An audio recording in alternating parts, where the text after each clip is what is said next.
In the spring of 1918, as the final shots of the First World War were fading far across the ocean, a boy was born in a modest wooden house on the edge of the windswept prairie near the small town of Boise City in western Oklahoma. They named him Robert James Harlan.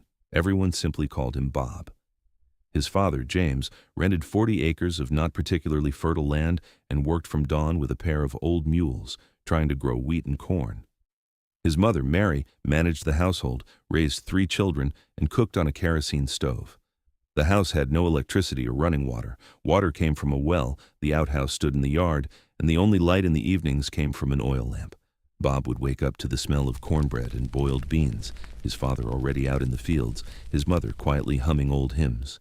His childhood passed in the quiet of the vast prairie. In summer, the boys swam in the shallow creek, caught frogs, and gathered wild grapes.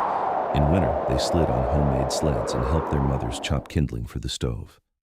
School was 2 miles away, along a dusty road, a typical one-room building where a single teacher taught all grades at once. Bob studied diligently, but his thoughts were more often on how to help his father harvest the crop. Life seemed simple and predictable until the stock market crash hit New York in 1929. Grain prices plummeted almost to nothing. Then came the Great Depression and the terrible Dust Bowl. In 1934, the sky over Oklahoma turned black. Black blizzards struck without warning. The wind lifted tons of dry topsoil, and daytime became as dark as night. Dust seeped everywhere, into houses, food, and lungs. His mother hung wet blankets over the windows, but a fine layer of dust still covered the table, beds, and plates. Bob and his younger brother developed dust pneumonia, a heavy cough that left them gasping at night, their chests burning as if filled with sand. The family lost their lease. For 2 years in a row, there was almost no harvest. Cattle died by the roadside. His father went to work on the WPA program, building dirt roads for $1 a day, coming home with blistered hands and a defeated look in his eyes. At 14, Bob had to drop out of school. He got a job at the only gas station in Boise City, washing windshields, selling gasoline for 10 cents a gallon. Food became very scarce: cornbread, beans, and sometimes a glass of milk. At night, you could hear his father quietly cursing as he counted debts by lamplight.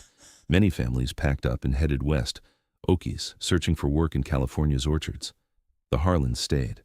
Those years taught Bob a quiet endurance that would serve him later in ways he could never imagine. By 17, Bob fully understood. Farming alone would not feed them. In 1935, he enlisted in the Civilian Conservation Corps, a New Deal program for unemployed youth. 6 months in a camp in Colorado, planting pine trees, building small dams, learning to work with axe and shovel. He sent $20 home each month and kept 10. There, among real mountains and clean air, he first felt that the world was much wider than the dusty Oklahoma prairie. When he returned in 1936, he opened a tiny repair shop at the gas station. In the evenings, he went to dances in the school hall, where an old gramophone played swing and country tunes. It was there that he met Emma, a calm, smiling girl from a neighboring farm family. "Someday we'll have our own piece of land and a real house with electricity," Bob would say. Emma nodded and squeezed his hand. By 1939, the country was slowly emerging from the Depression, but tension was already in the air. Radio broadcasts spoke more and more about Hitler in Europe and Japanese aggression in Asia. Bob was 23, and life finally seemed to be getting on track. He tried not to think about what was coming. Everything changed on December 7, 1941. The radio announced the terrible news: the Japanese had attacked Pearl Harbor. Bob stood at the gas station, wiping his greasy hands on a rag, listening to the announcer's voice crack with urgency. The next day, the whole small town gathered near the store. Some loudly demanded war, others simply stood in silence with their heads bowed, already sensing what it would cost. The mass draft began almost immediately.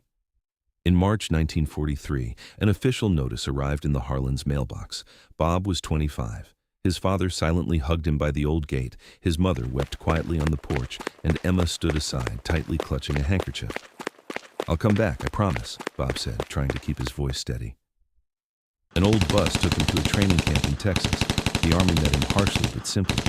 Reveille at 5 in the morning, endless marches with full packs, bayonet drills in the blistering heat, and long hours on the range with the heavy semi-automatic M1 Garand rifle. Bob quickly learned to disassemble and clean his weapon even in the dark, to dig foxholes under fire, and to endure the sergeant's shouts. "Now you're a rifleman in the 4th Infantry Division," they told him. In April 1944, they loaded them onto a ship and sent them to England. In the cramped diesel and sweat-smelling hold, Bob wrote short letters to Emma. "It's very green and beautiful here. The food is better than I expected. Don't worry about me." For Bob, real hell began on June 6, 1944. On board the landing craft, he stood in his wet wool uniform with a heavy pack on his back, nearly 70 pounds of ammunition, grenades, rations, and a blanket. The waves tossed the small vessel. Many men were violently seasick, vomiting over the sides. The landing on Utah Beach in Normandy. When the front ramp crashed down with a bang, Bob rushed into the cold water up to his chest. Bullets whistled overhead. Mines exploded in the wet sand, sending up fountains of water and shrapnel. Someone desperately shouted, "Forward, boys! Don't stop!" The comrade running to his right suddenly fell face first into the water and did not get up. Bob crawled across the sand, fired his Garand at distant muzzle flashes, rose and ran again, his boots sucking in the wet sand. By evening, the 4th Division had managed to secure a foothold, but the price was high. Bodies lay scattered along the beach like driftwood. Next came the famous hedgerows of Normandy. Dense, impenetrable bushes and narrow lanes where German machine gunners and snipers set up ambushes. Every day brought mortar fire, the whistle of bullets, and hand grenades. Bob lost his first close friend, Jim from Texas, killed by shrapnel in the chest while they shared a cigarette in a ditch. At night in the damp foxhole, he lay awake and thought, "Why not me?" They advanced slowly, capturing Saint-Lô and pushing further through France. In autumn came endless mud up to the knees, piercing cold, and constant dampness that never left their clothes. In November, the division was moved to Luxembourg. There, according to rumors, it was supposed to be relatively quiet, a chance to rest and dry out. But on December 16, 1944, the quiet ended. The Ardennes offensive began, the Germans' last major counterattack. Artillery struck so hard that the ground shook beneath their feet and trees splintered overhead. Snow fell in thick flakes, and the temperature dropped to 20 degrees below 0 Celsius. Bob sat in a shallow foxhole near Dickweiler, his feet in icy water, listening as German Panther tanks approached somewhere ahead, their engines growling through the storm. "We're not giving up," the sergeant said hoarsely, passing around the last of the cigarettes. The following weeks turned into a continuous nightmare of counterattacks, short retreats, and new assaults. Bob saw boys die with whom he had shared his last cigarettes and can of stew. One very young soldier from California died in his arms from a bullet wound to the stomach, whispering something about his mother before falling silent, his blood freezing on the snow. Bob fired back at the gray figures in the snow, his fingers numb inside thin gloves. Sometimes Germans came out with their hands raised, just as young, tired, and scared. In those moments there was no rage inside, only a heavy, cold emptiness. Severe frost caused many to lose toes to frostbite. The medics wrapped feet in whatever rags they could find. Soldiers called their condition combat fatigue. Bob barely slept, eating whatever he could find, sometimes a shot rabbit roasted over a tiny fire to supplement the meager army rations. By the end of January, the division held its positions and then went on the counteroffensive across the Sauer River. On May 8, 1945, victory in Europe was declared. Bob stood on the bank of the Rhine, looking at the calm water, and could not believe that this endless nightmare had finally ended. All that remained in his chest was deep fatigue and a strange, ringing silence that would follow him for the rest of his life. Bob returned home in late summer 1945. The ship docked in New York, followed by a long train ride across the country, where he watched the familiar flat fields roll by. In Boise City, he was greeted with flags, a small band, and tears in people's eyes, but the celebration quickly faded into everyday life. His father had aged and become stooped. His mother looked exhausted. Emma was waiting for him, thinner, but with the same quiet smile. They married in June 1946 in a small wooden church. The wedding was modest. Neighbors baked a pie and they danced to the old gramophone until the records wore out. Bob tried to return to farm life, but the prairie dust and heavy memories gave him no peace. Thanks to the GI Bill, he completed 6-month mechanic courses in Tulsa, took out a small loan, and bought a modest house on the outskirts. He found work in an auto repair shop, hard work, his hands constantly covered in oil, but it provided a steady income and a sense of purpose. In 1948, a son was born, and in 1951, a daughter. Bob came home tired but tried to play with the children and tell them simple stories about tractors and fishing. Yet the war would not let him go. At night he would suddenly wake at any loud sound, a passing truck or a slamming door, heart pounding as if back in the hedgerows. On the 4th of July, fireworks forced him either to hide in the basement or go outside and smoke for a long time, staring into the darkness until the echoes faded. He almost never talked about the war. Only sometimes, after a mug of beer with neighbors, he would quietly say, "It was very cold there." Emma learned not to ask questions. Money was enough, but they lived modestly. The 1950s brought relative stability. They bought a used car, got a small television, and sometimes drove to the river for picnics. Bob voted for Eisenhower. A soldier will always understand a soldier. The years passed unnoticed. The children grew up and moved away.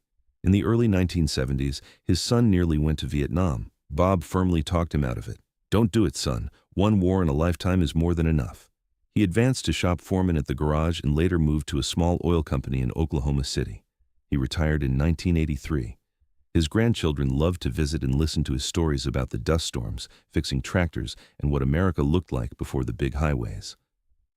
About the war, Grandpa spoke very rarely and always briefly, changing the subject when the questions grew too sharp. Emma died in 1992 from cancer. Bob sat by her bedside, day and night, holding her hand and quietly remembering how they once walked under the stars and dreamed of their own piece of land. After her death, he remained alone in the small house, sometimes visiting the local post of the American Legion to drink coffee with other elderly veterans and silently watch the changing town. His hands trembled noticeably, especially when memory unexpectedly carried him back to the snowy Ardennes. In 1997, at the age of 79, Bob suffered a severe heart attack. His children and grandchildren managed to come and were by his side. He passed away quietly, without grand words, in a veterans' hospital. Robert Harlan was buried in the small local cemetery. An American flag lay on the coffin, and 3 ceremonial rifle shots rang out. The inscription on the simple stone was laconic: Robert Harlan, 1918 to 1997, served his country.